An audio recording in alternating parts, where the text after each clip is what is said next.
Welcome to episode 5 of, this is 5. Take that off, Andy. They can't understand a word you're saying. Now tell them what we're going to do today. Okay. So, today we are doing episode 5 of the Old and the Restless, our special Halloween edition, where we're going to be talking about haunted houses, disclosure, the paranormal, and... Can you really sell a haunted house? Yeah, I mean, and how do you sell a haunted house without getting sued? And are disclosures really required? Yes. And what states? Because the requirements are different.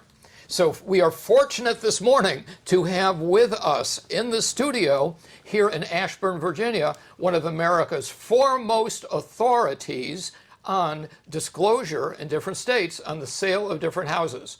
And that authority would be Phyllis Wetzel. No, I'm not an authority. We're both authorities, Andy. Okay. And Andy Norton, and we're both with Sampson Properties. Yes, we are both with Sampson Properties, although I can't say that when our brokers are done seeing this, we might still be with Sampson We're both Properties. a little crazy, but we have a good time. That's right, and it is Halloween after all. And we do have haunted houses here in front of us, as you can see. Indeed we do. And this being the Old and the Restless, so this is your cue to say, as we do each week. He's old, and I'm restless. Okay, so this time you're going to keep me on track, because you'll put together a very scripted presentation that will keep you as the audience in Lansdowne Woods and also throughout seniordom riveted to the screen. So, without further ado... Well, you know what, Andy? First of all, here I am with my witch's hat. You can't talk with that thing on, but you do need a costume. And what is out of character for Andy but a baseball hat turned on backwards? There you go. Yeah, so that's Andy's costume. So am I a backstreet boy this morning? Whatever. Whatever. Okay. On a haunted house street. On a haunted house street, and we will be talking about several haunted houses. And I think that you can see on the screen, at least we can see on the screen, and you will when this goes on to YouTube, one of America's only houses that has been deemed haunted by a court, no less. So, but without further ado, you want to get me back on track? Yes. Okay. First of all, we want to talk about the definition of a haunted house. A residence that is believed to be inhabited or visited by spirits, ghosts, or supernatural entities. And people often associate haunted houses with unexplained phenomena. Now, Okay. Yes. how do they test a house for paranormal activity? I thought you were going to say paranoid activity. Well, it could be paranoid too. Some people are very paranoid about haunted houses. Yeah. Personally, I love them. Yeah, okay. So, in terms of testing, so why don't you go into some of the details on testing for the paranormal? I mean, you did not want to go into this on the video, and she still may not want to go into this on the video, but you have some personal experience with paranormal? I do, but I'm going to talk about a couple other experiences, but that's later in the show. That's later in the show, okay. First of all, there is special equipment that is used to test. It's called electromagnetic field meters. And they test to see if there's digital voice recordings, if they can capture it or not.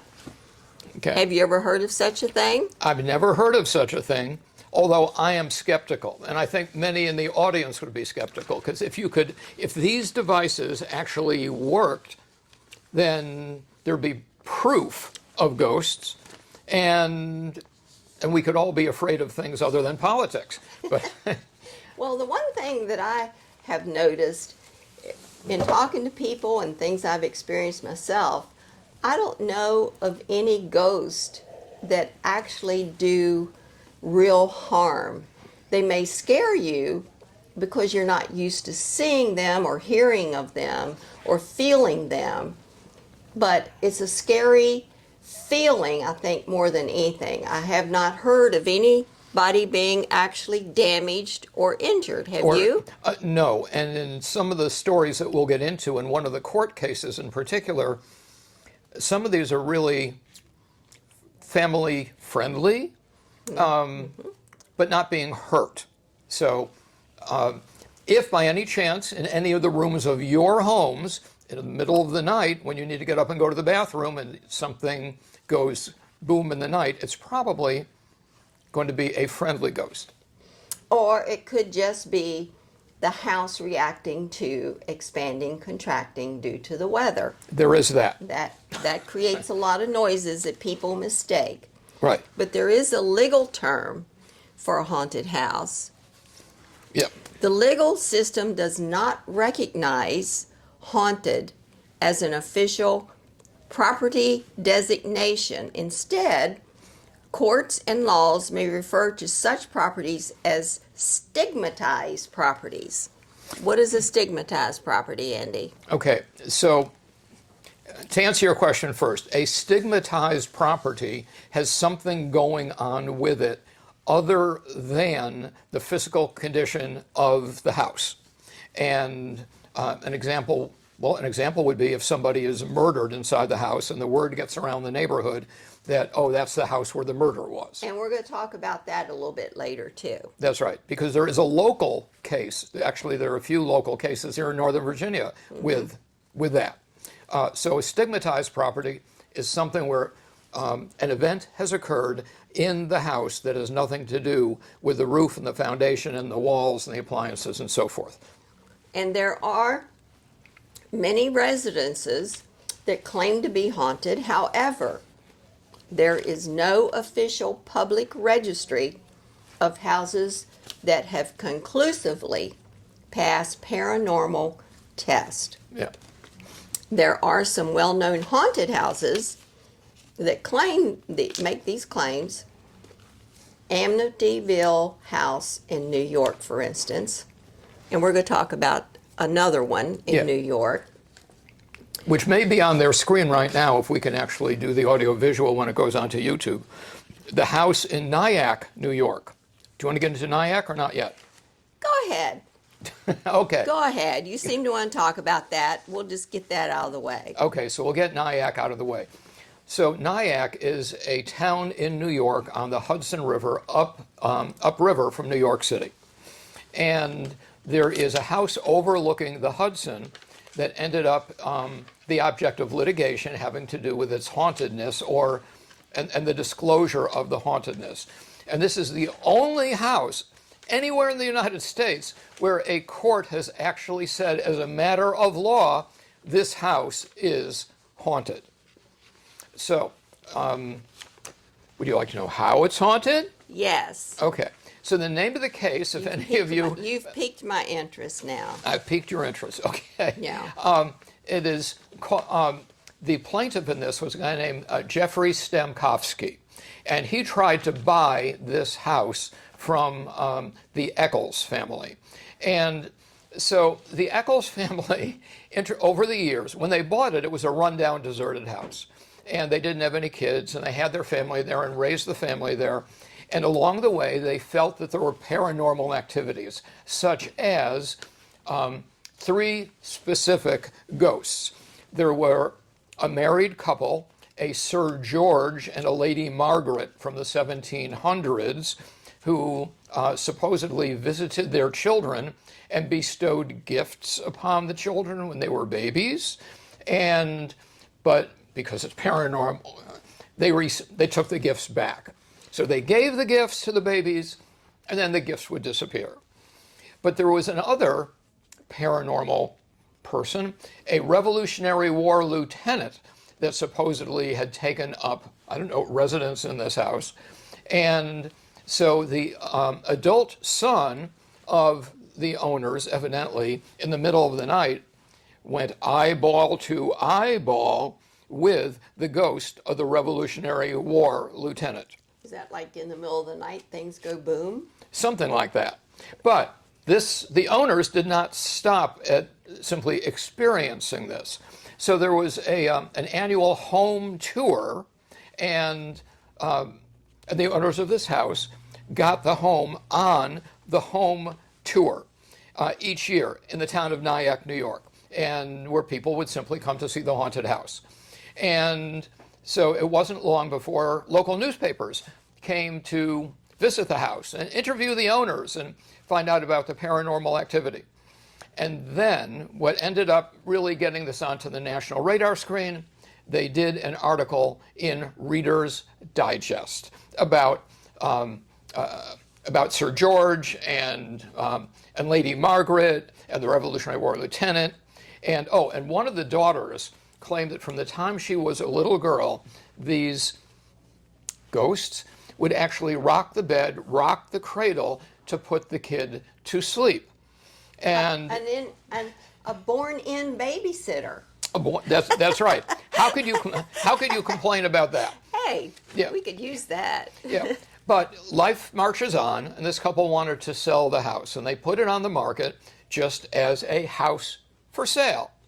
And at this point, Jeffrey Stambovsky comes along, likes the house, puts a contract on the house, puts a sizable earnest money deposit down on the house, and then the sellers think, should we tell him about the ghosts or not tell him about the ghosts? So they talk to the real estate agent. Disclosure. So they talked to the real estate agent, and the agent said, yeah, we should let him know about the ghost. But the agent didn't really take disclosure at this point all that seriously, because New York at this point, like Virginia today, New York was what they call a caveat emptor state. Buyer beware. But the buyer had no idea that what he needed to beware of were ghosts going back to the Revolutionary War. So the disclosure was between the buyer and the seller's agent over the telephone, supposedly. And they joked about it. And the buyer, Stambovsky, said, we'll just call Ghostbusters. And so this case became... Who do you call? Ghostbusters. Okay. Are you afraid of no ghosts? No. No. Okay. Not me. I like them. Okay. So anyway, Stambovsky wanted to actually meet the sellers in the house to discuss ghosts, after which he decided, I really don't want to buy this house with all this paranormal stuff going on. And so he tried to get out of the deal, which is called rescission of the contract. But the sellers didn't want to let him out of the contract because they felt that they had made disclosure because their agent had called the buyer over the phone. It was not in writing. It's just over the telephone, joking around about it. So what happened? Stambovsky sued. And so he took the sellers to court to be able to rescind his contract based on the hauntedness of this house. And what did the courts rule? It ended up going to appeal. The initial court threw the case out. There's no such thing as ghosts. This is a buyer beware state. All of this is nonsense. But Stambovsky appealed. And the appellate court in New York took a look at the activities that the seller had done, telling the world that it was a haunted house. And the house tours in Nyack every year, and the articles in the local papers, and then the article nationally in Reader's Digest. And then what? And then what? And then? I thought you would never ask. I thought you would never ask.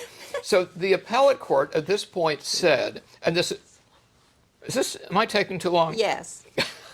Anyway, the appellate court ruled that as a matter of law, this house was indeed haunted, and ruled in favor of Stambovsky that he would be allowed to rescind the contract and not buy the house.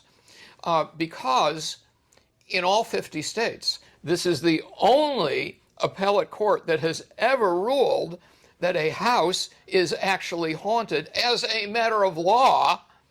It is now taught in law schools to this day in contract law cases. Okay. And it's known as the Ghostbusters house. The Ghostbusters. I wonder if this was a song written after that. There was a movie, but the movie came out at the same time as this lawsuit. Okay, so maybe that's how it all originated. I Yeah. never thought. Who are you of going to that. call? Ghostbusters. That's right. Okay. Okay, that leads into. It leads into. It leads into, in most states, sellers don't have to say boo, Boo. about anything happening in their house. However, there's always exceptions to the rule. There are 4 states that require disclosure of a haunted house.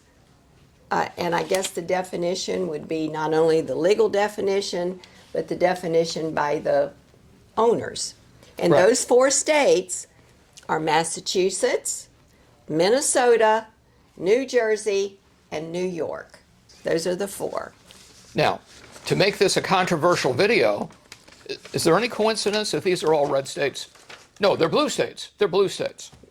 See, I don't know my red from my blue. We're not going to get into political stuff, Andy. Okay. Knock it off. Okay, moving right along. Okay. So what are the disclosure guidelines? Okay. We have material facts, Yes. ask your agent, Yes. and err on the side of disclosure. And erring on the side of disclosure is something that sellers and agents should be doing in all instances, not just the paranormal. And this is Anyway. one of the places where Andy and I disagree. He wants to disclose because why?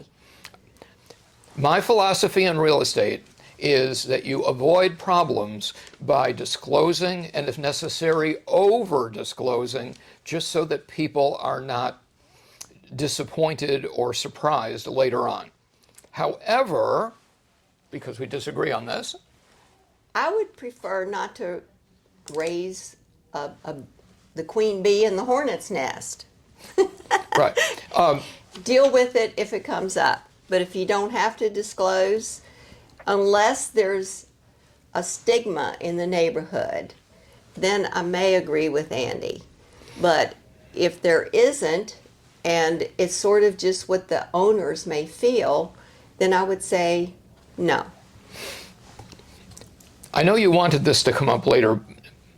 Is it okay if I go out of sequence and bring up the suicide case in Ashburn? No? We haven't got to that yet. Okay. Stay tuned. We will be talking about a gruesome... Andy, you seem a little stressed. Squeeze the stress ball. Okay. Hey, is this a commander stress ball or a cowboy stress ball? That's a cowboy stress ball. I only Okay. carry cowboys. Okay. We will get to the gruesome Ashburn case. But you want to keep me on track, so go ahead. What's next? We're still talking about haunted houses right now. We're going Yes, to we get are. it. We're going to get to other deaths here momentarily. Yes, we will. But buyer and seller considerations for sellers: understand your state's disclosure laws and consult with your agent. For buyers, if you're concerned about a property, then ask, because there are some states that say it must be disclosed if the buyer only asks. If they don't ask, then you don't have to. Don't ask, don't tell? Don't ask, don't tell. Okay. And there are, I got to find on my notes, there's 9 states, I believe, that you must disclose if asked. Right. Now, before you go into those 9 states, though, keep in mind, at least my attitude on this, is that the last thing that most buyers will ask about is whether or not somebody has been murdered in the house or died in the house, or whether there is anything going on other than the 4 walls and the roof and the condition of the house. Usually, am I going out of sequence? So usually, go ahead. Okay. Usually, a buyer is going to want to meet the neighbors, and that often takes place during a home inspection, or they might want to see what the ages of are the kids in the neighborhood, if any, so that if there's something going on with a house that the buyer has not thought to ask about, such as there was a mass murder in the living room, as an example, most buyers wouldn't think to ask, but they're going to hear about it from the neighbors. the 9 states, and this is pertaining to deaths in a property, whether it's homicide, suicide, or even a natural death. Connecticut, Delaware, Georgia, New Hampshire, New Jersey, South Carolina, only if asked. But there are 3 states with specific disclosure laws regarding a death: California, Alaska, and South Dakota. But in any case, make sure you ask your realtor, if you're in those states, what the disclosure requirements are, because they do specify and they are different with each state. Yes, and Lord knows if in the middle of the night you go eyeball to eyeball Middle of the night, go bump. with a Revolutionary War soldier, that might be something you want to talk about with your agent. Yeah, also maybe with your psychiatrist, I don't know. But Okay, we were good talking about some personal experiences yes. with maybe haunted houses. I don't know if the word for me would be haunted regarding the experiences I've had. For people who know me personally, I was a professional caregiver for 24 years. I took care of elderly in my home, and I took care of them until they drew their last breath. And I noticed that there were different things that would happen as they were in their dying state. One lady, she was 100 years old. She had lost her sister when her sister was in a car accident at the age of 16. So the last few months of this lady's death, of her dying state, she kept seeing the sister sitting in her room, and she'd say to me, look at that little girl sitting over there. That's my sister. Isn't she pretty? And you never try to convince these people that it's not real. You just go with it. And I'd say, well, yes, she is. She's very beautiful. And she would sit and we would talk to her back and forth. And then she'd say, oh, there she must have went out to play.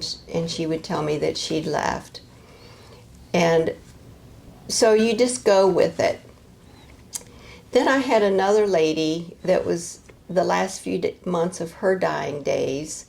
She kept hearing a tenor voice in her bedroom at night. She would say, he's just singing the most beautiful hymns. And I would say, well, why don't you sing along with him? So again, you just sort of go along with it, because I believe they do see something. My own mother,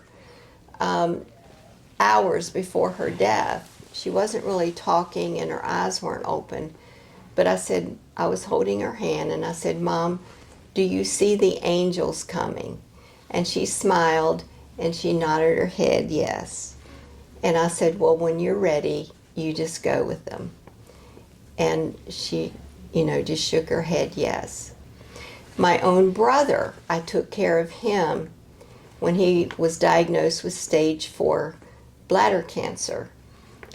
And one morning, I had gone up to check on him about 4 in the morning, and he was sitting up in bed, and he called me Philly. He says, Philly, Daddy just pulled up in this big, huge black limousine and told me to get in with him and go with him. And I told him, no, I wasn't ready to go. And I said, well, David, when you are ready, please get in the car and go with him. Now, my father had been dead for,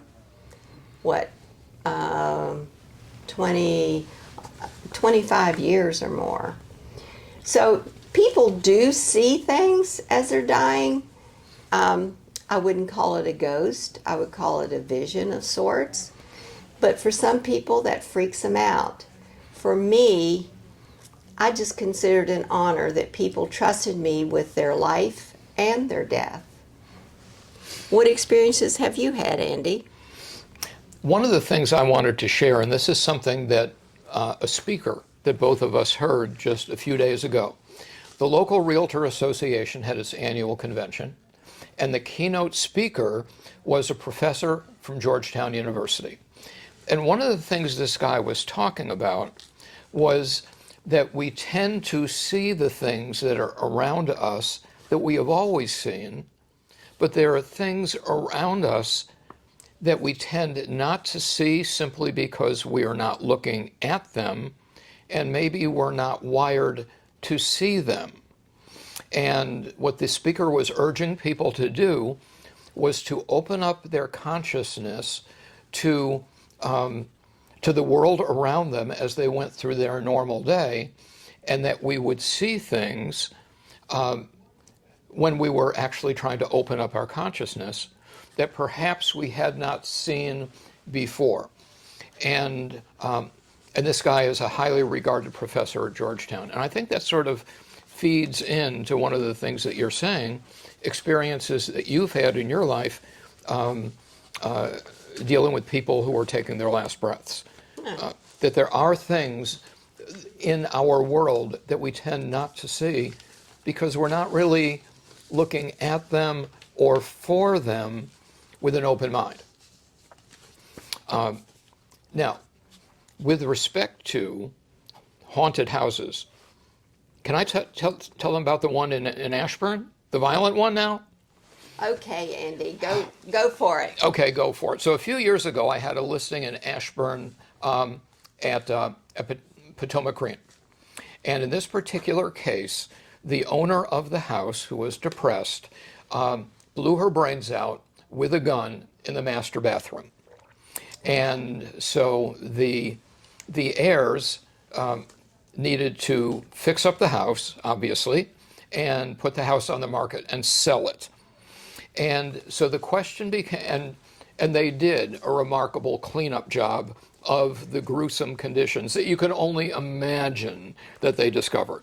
But in any case, once the house looked like it was new, the question was, do you disclose this to the buyer or not? Or not? And I wanted to, this is the disagreement that you and I had a moment ago. I say disclose everything. And I told the seller, I told the heirs, that the buyer was going to find out at some point. So just get it on the table, tell them, and if it doesn't bother them, great. And if it does, then they're just not your buyer. But no, they wouldn't listen to me. So it went on the market without any disclosure of the gruesome suicide that had taken place just months prior. And what Phyllis was saying, in some states, if it's in the past year, you just have to disclose it, whether anybody asks. But Virginia, to this day, is a buyer beware, caveat emptor state. And so no disclosure was made at first. So sure enough, the buyer comes along, loves the property, knows nothing about the suicide that took place until she meets the neighbors. She knocks on the doors here and there around the corner and hears all about the suicide. And that's stigmatized property. Potentially. Let's come back to the definition of stigmatized. Okay. In this particular case, the buyer was freaked out. And freaked out is different from stigmatized. So the buyer was released from the contract. But stigmatized in that the neighbors all knew about it. The neighbors all knew about it. And in Virginia, there are a few more hurdles to go through on stigmatized. But Anyway, go ahead. Anyway, so they finally agreed with me. This time, just go ahead, disclose it, put it out there. And sure enough, a buyer came along and said, it doesn't trouble me at all. And signed the disclosure in writing, knew about the suicide, went to closing. And tragically, 9 months later after closing, that buyer had passed away from cancer. Now, they might have passed away anyway. I think so. But stigmatized. Yes. My understanding on this, I'm not an attorney, didn't say an holiday. And that's a disclosure we have to make. We are not attorneys, we're real estate agents. That's right. So if you have a question about the law,